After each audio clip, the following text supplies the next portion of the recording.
information to all of you that the World Bank's workshop is happening here in the main hall now. We are very sorry for this inconvenience, but this special session on open government data for smarter government and citizen engagement. And we are very hopeful that it will be a very engaging session, a very engaging workshop. So it will be here in the main hall. I request panelists to please stay for this workshop for some time. I request guests to please stay for this workshop for some time. So, without any ado, I think I will invite Oleg Petrov from the World Bank on the stage. And I will also invite Saki from the bank to come on the stage. And Oleg will give a intro and run the session. And I will request those interested in the session to kindly have a seat and participate in this workshop. And we will have dinner for all attendees of this event at the expo area, which is just behind this main hall very soon. So as per the stipulated time given in the program schedule. So welcome. When is the dinner? Dinner is...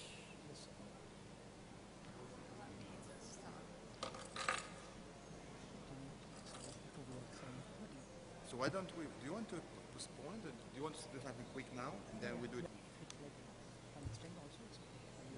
So maybe we do WDR now. Okay, that's fine. Okay.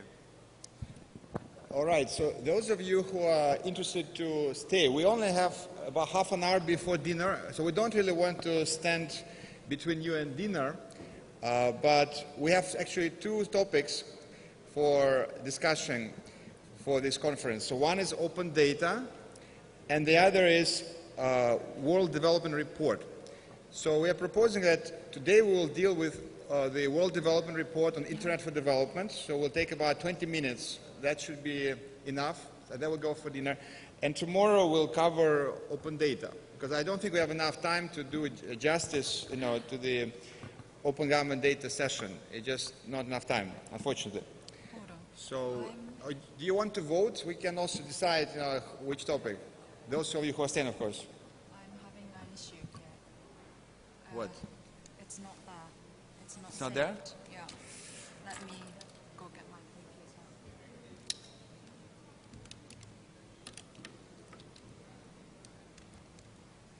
Part of this workshop on open government data. It will be a very engaging and interesting session we all are hoping for. So I request guests to please take a seat here at the front chairs, please. Thank you very much, Oleg, and thank you very much, Saki. A round of applause for both of them, please. And we are looking forward for your presentations tomorrow also. And the dinner is right behind this hall in the expo area. So is it open now? I know it's late. You're all very tired. We too. We came last night, so we worked during the night to prepare the slides for you. So we're also very tired. But we promise to keep it very short, since dinner is coming soon. So, as I mentioned, we have two topics for discussion. Open government data, which is a key enabler of smart government, and India is becoming a leader in the space as well. And the other is Internet for Development. It's a flagship publication of the World Bank, which we are preparing now for next year, and wanted to consult with you on the key priorities for that report and these success stories from India, which we should showcase in this report. So, because we only have half an hour or even less, but 20 minutes before dinner, I would go with the second option, because it's a simpler topic for discussion and we don't need as much time. Any objections? Anyone prefers that we talk about open data? And because I was hoping that we'll do open data tomorrow and we have more time. at least 45 minutes, because I don't think we can cover in 20 minutes properly. So if no objections, we'll just cover the World Development Report. Yeah? Okay. And we promise to keep it very short, because we know that you're all very tired and very hungry, which is, we feel the same thing, so we'll, we'll keep it very efficient. Okay. So, issues for development. So, every year we're doing one of those reports. It's produced by a large team of economists and sectoral specialists. And it's going for global consultations, and it's presented during the annual meetings of the World Bank in Washington in October. So, as you can see here, we have done a number of these reports. Like recent reports were risk and opportunity. The next one is mind and behavior. There's a report on jobs, gender equality, conflict security, climate change, economic geography, etc. World Bank has never done this World Development Report on internet, on ICT or e-government. So it's the first time that we're doing it. So the team is doing the concept preparation. So we are drafting the concept note, identifying priority sectors, priority topics, identifying the case studies, best practices from all over the world, what we should highlight in this report. So the official consultation for this report starts in January. So the team led by Deepak Mishra, who is the director of the World Development Report, asked us to take advantage of this visit to Kerala to consult with the local experts, stakeholders, on some of the key issues and priorities which would cover in this report, right? So this is actually the second such consultation in the world. The first one took place earlier this week in Berlin, and that was focused on European countries, European donors. So actually it's the second one. It's a unique opportunity to provide early input into the structure of this report. It will be published, it will be this thick volume. It will be distributed, very widely. So it's a main publication of the World Bank. So with this background, I wanted to ask Saki to quickly give you a sense what is the current thinking in the team on this Internet for Development report, and put some questions for discussion for your input, which we can then communicate to our colleagues in Washington who are drafting this report. So this will be very useful for all of us. Thank you. Okay, thank you. There are a lot of growth around ICT-enabled interventions. That's one reason. Two, opportunities. For example, inclusion of women in labor force through ICT-enabled solutions. That's another. Third, I don't think I needed to explain it. The analog world and the digital world are completely different in terms of service delivery. It's much more faster and effective and efficient. So considering all these things, the team considering three types of mechanisms how the internet affects the development. One is the inclusion, second is efficiency, and the scale. So those are the three mechanisms that the team is considering. Also, the team is considering looking at the optimistic approach versus the risks of internet for development. For the sake of time, I think I'll just skip this slide. Given those contexts, what's the focus area of the report? First, so what is the internet's impact on economic growth, social and economic opportunity, and on efficiency of public service delivery? That's the first big questions. Second, what has allowed some business, people, and the governments to benefit greatly from the internet and others not? That's another huge question that we always debate when we apply ICT-enabled solutions. Third big area is what policy reforms are necessary in complementary sectors like education or governance. It can be health or any other sectors. in the information and communication technology sectors and in development community. So given this, these three big question areas, the report will have three big structure. One is the overview of the digital development. Part one will focus on the diagnostics and analysis of three main chapters, focus areas. One is the growth, second is the opportunities, and third is the delivery of services. And the part two, the third component of the report will focus on, so what can be done? Chapter 4 will talk about enabling digital development. Chapter 5 will talk about making the internet universal, affordable, open and safe. And chapter 6 will talk about implementing development in the networked world. So that three chapters will focus on what can be done at the policy level, what can be done for utilizing internet for development. So I summarized the structure already, but if we look at the complex structure, it will look like this. So for each of the three focus areas, growth, opportunity, and service delivery, the team will focus on the benefits and the risks. So they will look at each side, and then from chapter 4 to 6, they will talk about the policy implications. I will also skip this one. And in preparation of this big report, the team is having several background papers done. One is the economics of the internet.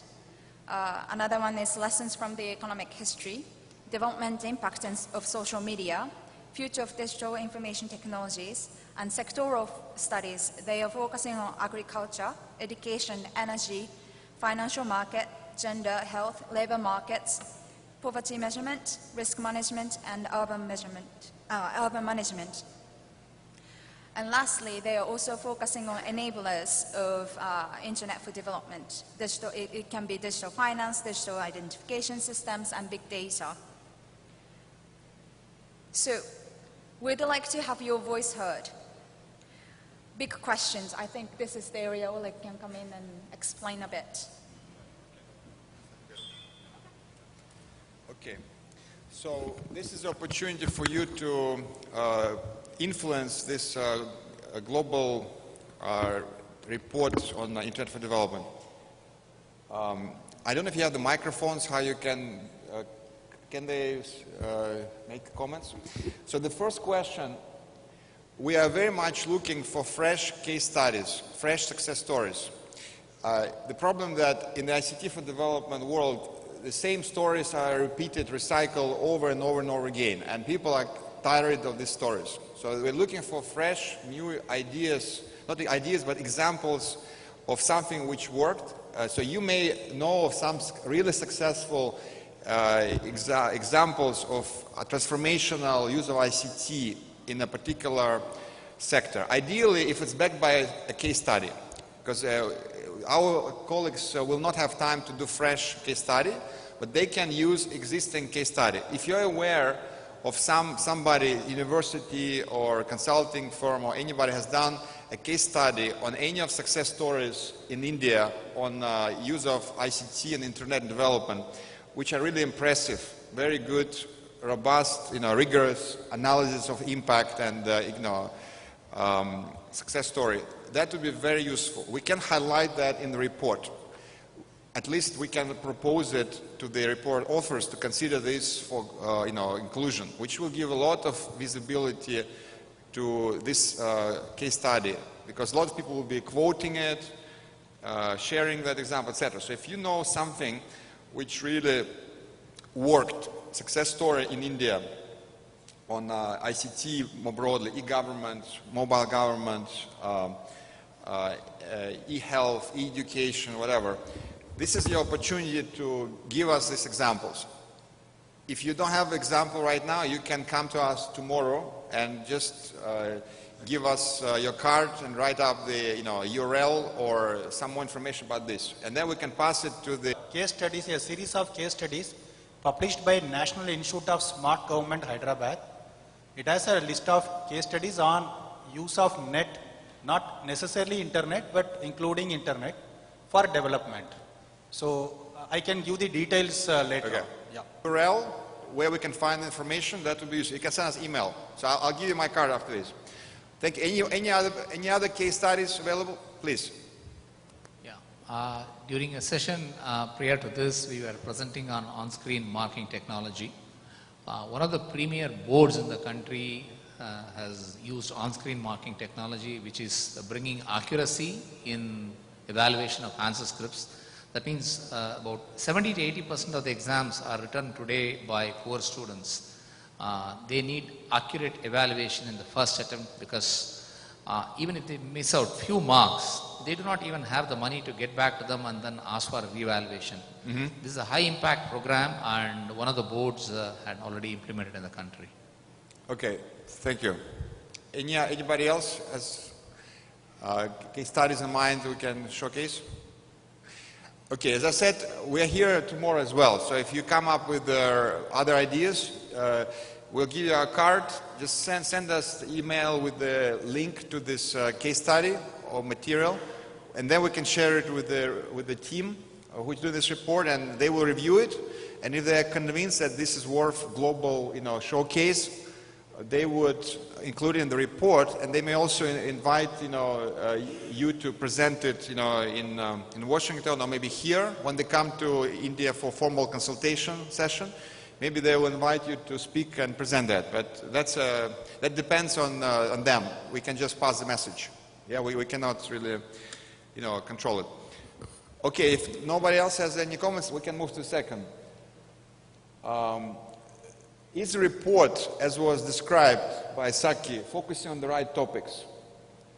So are there topics which you wanted to see covered, you did not see here, which we should pass to the team to include in this report?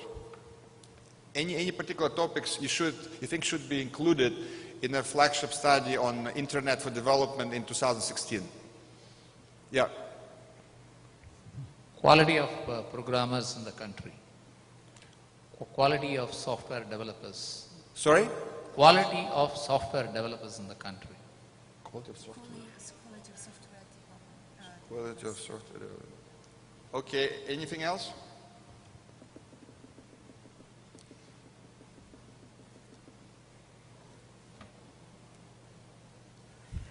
Okay, again, you have the day tomorrow to give us feedback privately if you don't want to speak out. Hello. You had yes? Anybody else? Sir, about public servants. Sorry? Oh, there. Okay. Capacity building measures for public IT professionals, public servants who are recruited into IT professionals, who are recruited as professionals. Did you hear it? Your points. Maybe we can talk after this session. Yeah? Just give me a bit more information. Okay. If not, yes. Anybody else? Okay. The other one, you saw the list of sectors on which we're doing specific background papers. Was there any sector which you were missing? Let me just go back. Yeah, one slide. Yeah. So these are the sectors which are going to be covered. Is there any sector very important here in India which has a lot of examples of ICT use which is not here?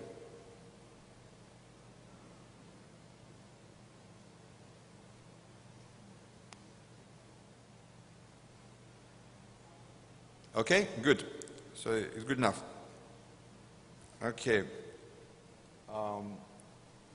Then there's a debate within the team, within the World Bank, whether the report should take a very optimistic, positive view of the role of Internet and ICT in development, or cautious view. Like, what is the right balance between, being very positive, optimistic, and some people say it's hype, and economists don't like hype, and the economists are the authors of this report, right? Versus being very cautious and risk-averse, and being careful not to predict blue skies. So, what is the right balance? Do you have any opinion? How bold should the World Bank be in encouraging countries to jump on this opportunity and be very ambitious and invest a lot of resources in ICT in the future, or should we be more cautious and warn people about cybersecurity risks, privacy risks, waste of money on IT, all these things? So what is the right balance? Does anybody have an opinion? Do you expect the World Bank to be very bold, or do you expect us to be cautious and warn you not to take blind steps forward? Anybody else, please? From Microsoft, so I head the academic initiatives there. So one of the things I think, this is very depending on the sectors which you are looking at. For example, ICT in certain sectors is already there and we need to take it to the next level. ICT in certain sectors is extremely low, depending on certain states. I think you need to be optimistic because India still has a lot of potential to go in terms of usage because of the scale we bring in, the kind of scale we bring in. I think you need to be optimistic. On certain sectors where infrastructure is an issue, where languages are the barriers and penetration of certain things are very low from an IT infrastructure standpoint, there you need to be cautious. I think you need to divide this into sectors and certain states and then take the first step. Right, thank you. Seen that the World Bank is focusing on this infrastructure development, and like in long-term loan, whether it is mining sector, whether it is development sectors, but not on the services sectors as such, or like IT infrastructure development or education program. So do you have any change of the idea or policy decision as such? Okay. Thank you. Yeah, it's not just an enabler, it's not just a tool. Because some people think it's just another tool, right? It's a powerful tool, but a tool. My view that it's a new environment, it's a new business environment, new operating system, if you like, in the computer terms. So it's another dimension of our life, our work. So if we don't take, a more systemic, more comprehensive view, we're likely to miss 95% of the opportunities, because it's calling internet a tool for development. I think we're missing the point. So that's my personal view, but I'm in the ICT practice, so I'm partial. But a lot of people outside the ICT world don't see that. They just think that ICT is just a tool, it's just a way to make things more efficient and faster. But in my view, it's a whole new dimension of life which needs to be fully explored. So it's a virtual environment, it's a new business environment. So if we're not part of that business environment, we lost this game.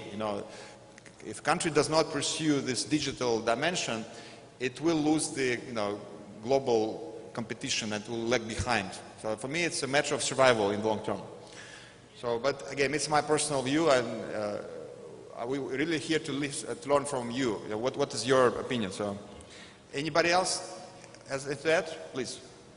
I have two questions. Number one, as far as the World Bank is concerned, World Bank doesn't come directly to the rescue of the people. I am from J&K state, and there was catastrophe, natural catastrophe of floods, but World Bank wasn't seen by the people.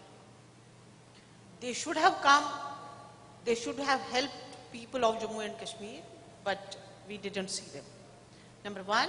Number two, as far as the IT is concerned, how IT will fast track the selection process.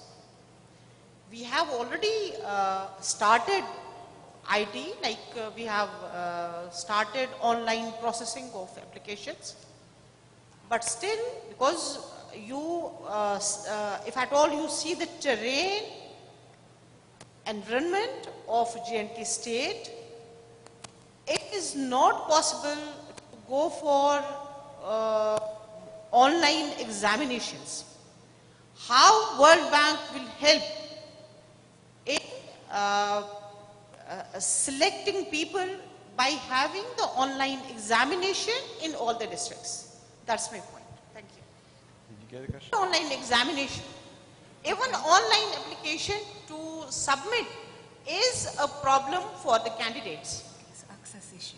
You want to comment? Okay. Because it's not possible for the candidate to use computer or have the computer at the remote areas. Okay, go ahead. Okay, I will answer the first question. Get involved in GNK. It's entirely up to the Indian government to decide, because we're here only, based on the invitation of the Indian government. So whenever they would like our help, they would communicate that, and we would quickly come and support whatever the Indian government needs help on, right? So I cannot really comment on, in that particular case, what happened. Do you have any answer? So on your second point, do let me know if I understood it right. So it's the access issue to the internet in order to make job applications to the World Bank posting jobs or elsewhere, no? We have started. Yes, it's not possible for the candidates to submit the applications at their, where they reside, because the terrain is difficult and there is no, most of the places which are very like the backward pockets, they don't have the light. So it is very difficult for them to go. Like we have the J&K Bank. J&K Bank has introduced khidmat centers. Okay. In every day they have introduced 1,500 khidmat centers. So the way World Bank can help and yes. Thank you very much, Akash. So I suggest The knowledge and the practices are not up to the mark in this country compared to other developed part of the world. That could be an area where the bank can invest and then do something. Okay. The other question which we're looking for, can you please put the slides on the screen? Based on the past. So the problem with this approach that if you solely focus on the past, you may miss the big picture and lose the opportunity to innovate. So we are trying to find the right balance between keeping this report backward-looking, analyzing the best practices of the past, versus forward-looking and looking at the future trends and, so to say, future-proofing it. Because by the time this gets published, end of 2015, 2016, so things will move very fast. So what is the right balance between looking backwards and taking stock what has worked so far, what is evidence, strengths, weaknesses, etc., versus looking at the future trends and predicting what will happen in the next 5-10 years? Do you have any opinion? What is the right balance? More future-looking, more backward-looking? Past, looking at the past.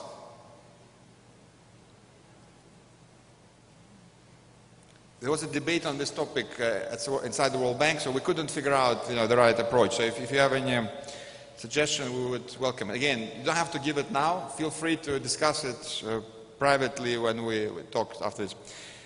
And the last, but not least, advice on creative approaches to strengthening complementary factors, competition, skills, incentives. So any comments on that point? Do you want to explain a little bit more what we mean by this? I think some of you already posted us the question and suggestion on capacity development of the software developers and also IT programmers and so forth. So this comes under here, I believe. So having internet is one, the infrastructure is one, and having access to is another. But in order to benefit from the ICT for development or internet for development, there needs to be complementary factors such as the competition of the private sector or telecommunication sectors, or skill sets that are required to utilize and benefit from the internet, or incentives for citizens to get involved and so forth. So is there any creative approaches to strengthen such factors? If there's any suggestions, that would be great. Any comment on this or anything else? Because I think we need to finish after like 2 or 3 minutes because dinner has been served. Please. It is not about creative approaches but about the skill. The right to privacy may be more compromised in developing countries than in developed countries. The issue of right to privacy as well as the right to be forgotten may be one of the issue which you could look into. right to be forgotten. Yes. Okay, that's interesting. Okay, and this is a website where you will see the concept note of the report, detailed, outline, everything, and the report will be published there. We will have a formal consultation session in South Asia, most likely in Delhi, in the first quarter next year. So I don't know if it will be January, February, March, but in that time frame. So if those of you who are in Delhi especially, you will be very welcome to participate, but you can also come from elsewhere. So if you have a few months to think about it and go to this website and come up with good questions, good suggestions. Any last minute comments before we finish? Okay, I think we're all hungry. Let's go for dinner. Thank you very much for your feedback. I really appreciate it.